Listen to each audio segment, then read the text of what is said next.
Salmo del penitente, Charles Spurgeon. Versículo 5. He aquí en maldad he sido formado, y en pecado me concibió mi madre. He aquí en maldad he sido formado. David se muestra anonadado ante el descubrimiento de su pecado heredado, y en consecuencia la prioriza, no en un intento de justificarse, sino de reforzar y completar su confesión, como si dijera: mi pecado no se limita a esta ocasión, sino que por naturaleza soy un pecador compulsivo, un pecador constante, porque soy un pecador nato. Mi vida está contaminada en su misma fuente, desde sus orígenes, porque su manantial es corrupto. Mis impulsos y tendencias están desequilibradas desde mi nacimiento, y me inclino de un modo natural hacia todo lo prohibido. La enfermedad que padezco es estructural y constitucional, haciendo que mi persona te resulte detestable y sea objeto de tu ira. Y en pecado me concibió mi madre. Salmo 58:3 y Isaías 48:8. Salmo 58:3. Se apartaron los impíos desde la matriz, se descarriaron hablando mentiras desde que nacieron. Isaías 48:8. Si nunca lo habías oído, ni nunca lo habías conocido, ciertamente no se abrió antes tu oído, porque sabía que siendo desleal habías de desobedecer. Por tanto, te llamé rebelde desde el vientre. El salmista se remonta aquí a los primeros instantes de su existencia, y no para culpar a su madre, sino para identificar y reconocer las raíces más profundas de su pecado. Negar lo que la Escritura nos enseña sobre el pecado original y la corrupción natural que hay entre nosotros es arremeter contra ella y ponerla en entredicho. Todos aquellos que se revuelven contra esta doctrina y cavilan buscando explicaciones más aceptables a su orgullo humano, necesitan que el Espíritu Santo les enseñe cuáles son los principios básicos de la fe cristiana. Dice al respecto José María Martínez en Salmos Escogidos: el pecado original es un tema esencial en la teología cristiana. Si no tenemos una comprensión clara del mismo, difícilmente entenderemos el alcance profundo de la soteriología bíblica en dos grandes focos: Adán y Cristo. Así que, como por la transgresión de uno, Adán, vino la condenación de todos los hombres, de la misma manera, por la justificación de uno, Cristo, vino a todos los hombres la justificación de vida. Porque así como por la desobediencia de un hombre, los muchos fueron constituidos pecadores, así también por la obediencia de uno, los muchos serán constituidos justos. Romanos 5:18 al 19. Expresó una gran verdad Schopenhauer al afirmar que el pecado original constituye el punto céntrico del cristianismo. Pero ese punto no es solamente una cuestión teológica, es un elemento incuestionable de la experiencia humana y una clave para la interpretación de tal experiencia. Nos permite entender que el pecado no es solo algo que el hombre hace, sino algo a sí mismo en lo que el hombre se encuentra desde su origen. No somos pecadores porque pecamos, pecamos porque somos pecadores. La madre de David era parte de la creación divina. David nació como fruto de un matrimonio legal, casto y decente, de un buen padre y una buena madre. En 1 Samuel 16:1 dice: dijo Jehová a Samuel: ¿hasta cuándo llorarás a Saúl, habiéndolo yo desechado para que no reine sobre Israel? Llena tu cuerno de aceite y ven, te enviaré a Isaí de Belén, porque de sus hijos me he provisto de rey. Y al propio David la Escritura le define como un hombre conforme al corazón de Dios. Primera de Samuel 13:14. Mas ahora tu reino no será duradero. Jehová se ha buscado un varón conforme a su corazón, el cual Jehová ha designado para que sea príncipe sobre su pueblo, por cuanto tú no has guardado lo que Jehová te ha mandado. Palabras de Samuel al rey Saúl. Y a pesar de ello, su naturaleza era caída, como la de cualquier otro de los hijos de Adán, hasta el punto de que le bastaba con tener la ocasión delante para que esta triste realidad quedara demostrada. En el mismo momento en que somos formados, ya no salimos del molde, y en el instante de ser concebidos, nuestra naturaleza ya concibe pecado. ¡Ay, pobre y desventurada humanidad! Muchos son los que gimen por su infausto destino a coro, pero más felices y dichosos son aquellos que han aprendido a lamentar el infortunio de su estado caído en el interior de su propia alma. Charles Spurgeon. He aquí en maldad he sido formado. No dice, he aquí esta es la maldad que he cometido, sino, he aquí en maldad he sido formado. No dice, he aquí yo David, un rey que tantas misericordias he recibido de parte de Dios y que otras tantas habría recibido, pues Dios se las había prometido, que he disfrutado de plena comunión con Él, siendo objeto de sus mejores gracias y dones, y yo, incluso yo, he cometido tal maldad. No guarda en su interior esa opinión hasta que su corazón ya no aguanta más y finalmente exclama, en pecado me concibió mi madre. Concluye que su envilecimiento ha alcanzado su punto álgido, ha tocado fondo, y alcanzada esta conclusión, ¿a quién acude para descargarse? ¿A quién se dirige para contárselo? ¿A quién consigna David este primer he aquí? ¿A quién? ¿A los hombres? No, su propósito no es llamar la atención de los hombres diciendo, contemplad vosotros, oh hijos de los hombres.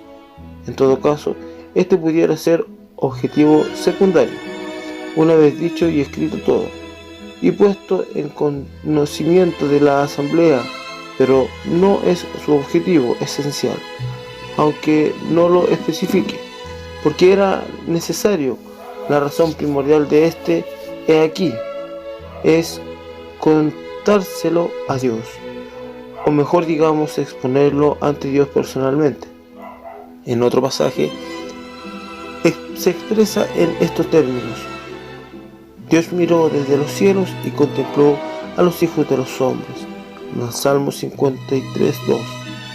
David, por tanto, sabía bien que Dios es conocedor y consciente de la corrupción humana, y sin embargo siente la necesidad de plantear el tema en conversación privada entre Dios y él. Por supuesto, no para informar a Dios de algo que ya conocía, sino para dejarle constancia de su propia estupefacción y asombro ante el descubrimiento de su corrupción innata, y contemplar la clase de monstruo deforme en que él mismo se había convertido ante los ojos de Dios a causa de su pecado.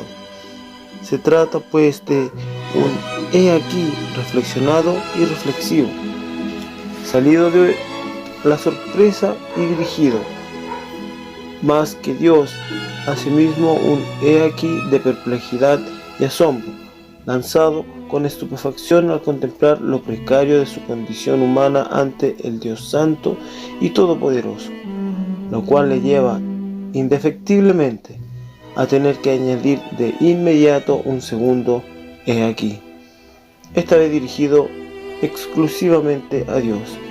He aquí, tú amas la verdad de lo íntimo.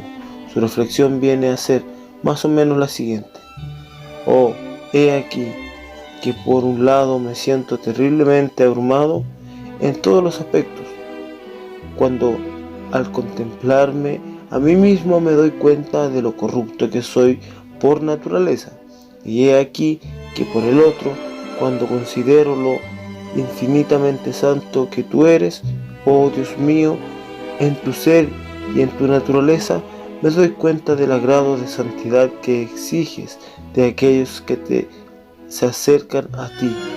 Y ambos pensamientos me acosan, me abruman y me condicionan, incapacitándome para mirar más allá de mí mismo y menos aún a ti, oh Dios, que eres puro y santo. Thomas Goodwin. En maldad he sido formado. No hay base razonable para suponer que la intención de David al escribir estas palabras es cargar sobre sus progenitores la responsabilidad de su corrupción moral, ni que en alusión a la doctrina del pecado original trate de excusar la gravedad de su crimen. Todo lo contrario, debemos entenderlas como el deseo de acusarse a sí mismo al considerar lo humillante de su naturaleza caída, de afligirse porque sus transgresiones surcan de un corazón enemistado con Dios por ley natural, de admitir que no es un pecador ocasional, sino portador de una depravación interna que implica propósito y afecta a todos los deseos más íntimos de su alma, de reconocer que hay otra ley en mis miembros que se revela contra la ley de mi mente y que me lleva cautivo a la ley del pecado que está en mis miembros. Romanos 7:23. De asumir que forma parte de una raza de seres culpables, de los cuales ni uno solo puede declararse libre de tener un corazón incrédulo, siempre dispuesto para apartarse del Dios vivo, hasta que no tenemos conciencia y admitamos que el pecado brota de la fuente más profunda de nuestro corazón, no estaremos en condiciones de reconocerlo y lamentarlo con propiedad, ni de experimentar tristeza a causa del mismo en nuestra vida y en nuestras conversaciones. John Morrison. En maldad he sido formado. David considera que a pesar de haber admitido su pecado, su penitencia no es suficiente y considera que debe humillarse aún más, descender más bajo todavía. No se conforma con confesar que el agua del estanque es corrupta, acude hasta la propia fuente y asume que el propio manantial está contaminado. Desde su mismo nacimiento, la fuente no es limpia, debido a que los pozos del manantial mana agua contaminada. Thomas Alexander. En maldad he sido formado. Es difícil que alguien logre convencerme de que unos padres que están bajo el dominio de los apegos y pasiones pecaminosas puedan engendrar hijos sin transmitirles parte de esos desajustes y pasiones a las que ellos están sujetos, de las que se hayan infectados y que son propias de la naturaleza humana y pecaminosa. Y si aceptar esta doctrina constituye un problema para alguien, porque pueda parecerle injusta, le pido que reflexione en el hecho de que tal problema atañe por igual, en todo caso, tanto en la revelación bíblica como a la religión natural. Se entiende como religión natural la existencia en el ser humano de algún tipo de noción o impulso moral y religioso de manera totalmente natural y espontánea. En realidad, el humanismo moderno parte de la religión natural, en tanto que considera que los seres humanos son miembros de una misma familia, motivo por el cual sostiene que deben tenerse y tratarse como hermanos y gozan de los mismos derechos. Puesto que si partimos del hecho probado que el hombre, como afirmaba Plauto, es un lobo para el propio hombre, tal comportamiento demuestra que la naturaleza humana se halla en un estado de absoluto desajuste y depravación. Y si aceptamos que tal desajuste es una característica común que afecta por igual a todos los seres humanos, lo cual resulta también cierto e incuestionable, llegamos a la triste conclusión, triste e inevitable, de que cualquier cuestionamiento que hagamos a la hora de aceptar que el hombre nace corrupto nos conduce, en todo caso, al primer hombre. Y en cuanto llegamos a este punto, no cabe plantear objeción alguna contra lo que afirma la revelación, sin que esa misma objeción afecte también de rebote a lo que entendemos como religión natural. Plauto se refiere a Tito Maxio Plauto, soldado, comerciante y escritor latino. Se le atribuyen más de 150 comedias, en las que acuñó numerosas frases que han pasado a la historia como citas célebres, como "el hombre es un lobo para el hombre, no un hombre cuando desconoce quién es el otro", que proviene de su comedia Asinaria o Comedia de los dos asnos. Y en pecado me concibió mi madre. Los infantes no son inocentes cuando nacen, puesto que nacen con el pecado original. Los primeros pañales que les envuelven son de lana pecaminosa, vergüenza, sangre y suciedad. Ezequiel 16, 4 y 6. Y en cuanto a tu nacimiento, el día que naciste, no fue cortado tu ombligo, ni fuiste lavado con agua para limpiarte, ni salada con sal, ni fuiste envuelta con flajas. No hubo ojo que se compadeciese de ti para hacerte algo de esto, teniendo en ti misericordia, sino que fuiste arrojada sobre la faz del campo, con menosprecio de tu vida en el día que naciste. Y yo pasé junto a ti y te vi sucia en tus sangres. Y cuando estabas en tus sangres te dije, vive. Sí, te dije, cuando estabas en tus sangres, vive. Se dice con propiedad que pecamos, cuando todavía estábamos en los lomos de nuestro primer padre Adán. Como se dice también que Leví pagó los diezmos de Melquisedec cuando estaba aún en los lomos de su padre Abraham. Hebreos 7, versículos 9 al 10. Estaba presente en su antepasado Abraham, como traduce la Nueva Versión Internacional. Pues de lo contrario, si los infantes fueran inocentes, no morirían, puesto que la muerte es la paga del pecado. Romanos 6, 23. Y el reinado de la muerte es consecuencia del reinado del pecado, que se ha enseñoreado sobre todos los seres humanos con la excepción de Cristo. Todos, sin excepción, somos pecadores contaminados por la suciedad y la culpa del pecado. Cuando dice el antiguo refrán popular, la enfermedad acaba infectando a todo el rebaño. Probablemente el refrán español equivalente más aproximado sea la manzana podrida pudre todo el cajón. David reflexiona aquí, por tanto, sobre el pecado original como posible causa de su pecado presente, diciendo, he aquí en maldad he sido formado y en pecado me concibió mi madre. La enfermedad que contamina al hombre comienza ya en la misma cama en la que es concebido. La sutil serpiente sembró la semilla de su cizaña con mucha antelación, de modo que ahora todos nosotros somos nacido todo entero en pecado. Y en pecado me concibió mi madre. A pesar de la opinión de Grotius, jurista, escritor y poeta holandés que participó activamente en los debates religiosos de la Universidad de Leiden sobre la predestinación entre los teólogos Franciscus Gomarus y Jacobus Arminius.